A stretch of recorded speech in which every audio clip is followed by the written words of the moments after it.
Imam berzikir dengan suara keras. Apakah imam kalau berzikir tak bersuara atau suara keras? Kalau Rasulullah SAW suaranya nyaring. Ini hadis riwayat Imam Muslim. Kana Ibnu Zubair yaqulu fi duburi kulli sholatin hina yusallim. Abdullah bin Zubair setiap selepas sholat ketika mengucapkan salam berkata begini: La ilaha illallah wahdahu la syarikalah, lahul mulku wa lahul hamdu wa huwa ala kulli syai'in qadir, la hawla wa la quwwata illa billah, la ilaha illallah wa la na'budu illa iyyah, lahun ni'matu wa lahul fadlu wa lahus thana'ul hasan, la ilaha illallah mukhlishina lahuddin walau karihal kafirun. Wa qala Abdullah bin Zubair berkata, kana Rasulullah sallallahu alaihi wasallam yuhallilu bihinna dubura kulli sholatin. Rasulullah sallallahu alaihi wasallam selalu mengeraskan suaranya dengan kalimat tersebut setiap selepas sholat. Hadis riwayat Muslim. Artinya apa? Rasulullah itu setiap selepas sholat zikirnya memang dibaca nyaring, dibaca keras. Kemudian riwayat Imam Syafi'i dalam dan Al-Baihaqi dalam Ma'rifatus Sunan wal Athar hampir sama dengan tadi. Abdullah bin Zubair yaqul, Abdullah bin Zubair berkata, kana Rasulullah sallallahu alaihi wasallam idza sallama min salatihi yaqul bi sautihil a'la. Rasulullah sallallahu alaihi wasallam apabila mengucapkan salam dari salatnya selalu berkata dengan suaranya yang paling tinggi, La ilaha illallah wahdahu la syarikalah, lahul mulku wa lahul hamdu wa huwa ala kulli syai'in qadir, la hawla wa la quwwata illa billah, la na'budu illa iyyah, lahun ni'matu wa lahul fadlu wa lahus thana'ul hasan, la ilaha illallah mukhlishina lahuddin walau karihal kafirun. Ini dalilnya kita membaca zikir dengan suara tinggi, suara nyaring. Kalau imam kita di mana-mana tak ada yang tinggi. Biasanya kalau zikir Astaghfirullahaladzim, pokoknya kecil sekali itu. Asalnya waktu dia jadi imam nyaring sangat, begitu zikir langsung volumenya turun. Imam kita. Jadi imam berzikir dengan suara nyaring.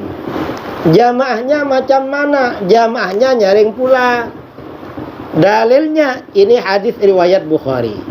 An Ibnu Abbas radhiyallahu anhu maqal. Ibnu Abbas berkata, anna raf'as shaut bidzikri hina yansharifun nas minal maktubah kana ala ahdin nabi sallallahu alaihi wasallam. Sesungguhnya mengeraskan suara berzikir ketika manusia selesai sholat maktubah telah dilakukan pada masa Nabi sallallahu alaihi wasallam. Jadi para sahabat itu suaranya nyaring kalau zikir selepas sholat maktubah. Wa qala Ibnu Abbas berkata, kuntu a'lamu idzan syarafu bidzalika idza sami'tuhu. Aku mengetahui apabila mereka selesai sholat dengan suara keras tersebut apabila aku mendengarnya. Jadi imamnya dengan suara nyaring, jamaahnya juga suara nyaring. Karenanya kita kalau berzikir itu pakai suara nyaring. Dan ini bagus suara nyaring. Mengapa bagus? Kadang ada jamaah kita tak pandai baca zikir. Mau baca apa? Begitu ada imam yang memandu, yang memimpin, dia boleh baca zikir. Masyarakat kita ini banyak tak pandai saudara baca zikir. Kemudian selepas itu doa bersama. Mengapa doa bersama? Rasulullah juga yang mengajarkan doa bersama. An-Nafi' qala kana Ibnu Umar idza jalasa majlisan lam yakum hatta yad'u wali julasaihi bihadhil kalimat. Abdullah bin Umar apabila duduk dalam satu majelis, dia tidak meninggalkan majelis itu sehingga berdoa bagi orang-orang yang ada di majelis dengan doa ini. Waqal, Ibnu Umar berkata, qallama kana Rasulullah sallallahu alaihi wasallam yaqulu min majlisin hatta yad'u biha ula'id da'awat. Jarang sekali Rasulullah meninggalkan majelis, berdiri dari majelis sebelum berdoa dengan doa-doa ini. Apa doanya? Allahumma qasim lana min khasyatika ma tahulu bihi bainana wa baina ma'siyatik wa baina ma'asik wa min ta'atika ma tuballighuna bihi jannatak wa minal yaqin ma tuhawwinu bihi alaina masa'ibad dunya. Allahumma matti'na bi asma'ina wa basarina wa quwwatina ma ahyaitana waj'alhul waritha minna. Makanya kita ini ada doa bersama. Dalam Al-Quran, Allah Subhanahu wa Ta'ala menceritakan tentang dikabulkannya doa Nabi Musa dan Nabi Harun. Qala qad ujibat da'watukuma fastaqima. Allah berfirman, sesungguhnya telah diperkenankan doa kamu berdua. Oleh karena itu, tetaplah kamu berdua pada jalan yang lurus. Kata para ulama salaf, di dalam ayat Al-Quran yang baca doa Nabi Musa. Tapi kenapa yang dikabulkan, yang diperkenankan kok dua orang? Nabi Musa dan Nabi Harun. Kata para ulama, kata para sahabat, da'a Musa wa ammana Harun. Nabi Musa yang membaca doa, Nabi Harun yang baca amin. Berarti doa bersama ikut tuntunan Al-Quran. Mengikuti Al-Quran doa bersama. Ya. Ini ya, doa bersama Rasulullah SAW mendoakan para sahabat, mengaminkan doanya para sahabat. Lalu Rasulullah juga bersabda an Habib bin Maslamah al-Fihri, wa kana mujabad da'wah radhiyallahu an. Habib berkata, sami'tu Rasulullah SAW yaqul, aku mendengar Rasulullah SAW bersabda, la yajtami'u qaumun muslimun yada'u ba'duhum wa yu'amminu ba'duhum illa istajaballahu du'aahum. Tidaklah berkumpul suatu kaum muslimin, lalu sebagian mereka berdoa, sebagian lainnya mengucapkan amin, kecuali Allah pasti mengabulkan doa mereka. Hadis ini menganjurkan doa bersama. Kapan? Karena hadis ini sifatnya mutlak, maka waktunya mutlak.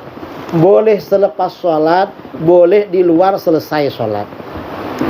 Karena hadis yang bersifat mutlak itu berlaku secara mutlak. Jadi ada hadisnya. Kemudian juga dalam hadis ya, hadis sahih ini, Ana Aisyah radhiyallahu anha,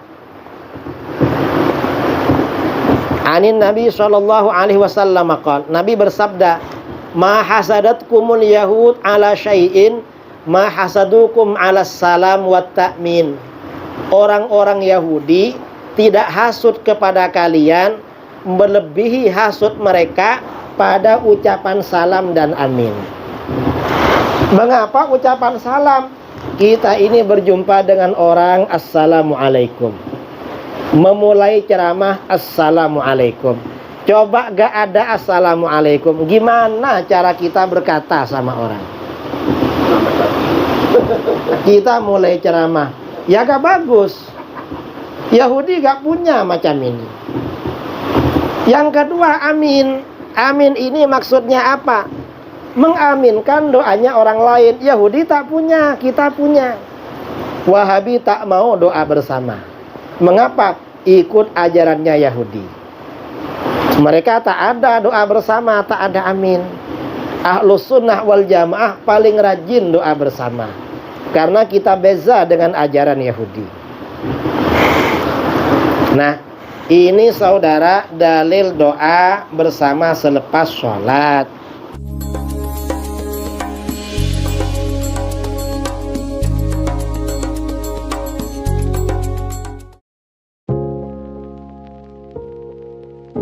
Assalamualaikum warahmatullahi wabarakatuh.